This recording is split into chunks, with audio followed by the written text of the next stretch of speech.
तुम्ही पाहत आहात MCN न्यूज मराठी।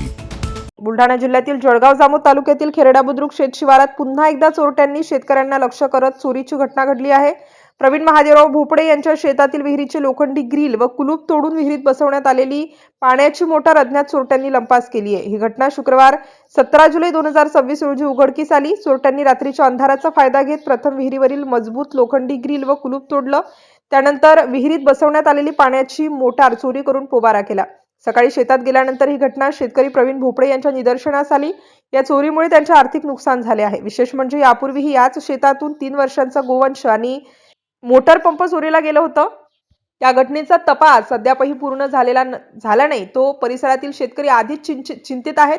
आता पुन्हा एकदा मोटार चोरीची घटना घडल्याने चोरट्यांचे मनोबल वाढल्याची भावना शेतकऱ्यांकडून व्यक्त केली जात आहे। खेरडा बुद्रुक परिसरात शेतीसाठी वापरण्यात येणारे sprinkler pipe, sprinkler nozzle, motor cable तसेच अन्य कृषी साहित्य चोरीच्या घटना सातत्याने घडत असल्याचे शेतकऱ्यांनी सांगितलंय। त्यामुळे शेतातील साहित्य, जनावरांच्या सुरक्षेचा गंभीर प्रश्न निर्माण झाला असून शेतकऱ्यांमध्ये भीतीचे वातावरण पसरले आहे।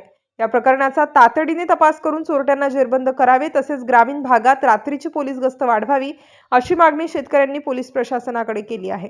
MCN न्यूज मराठी करिता ज्ञानदेव राजनकर, खेरडा बुद्रुक।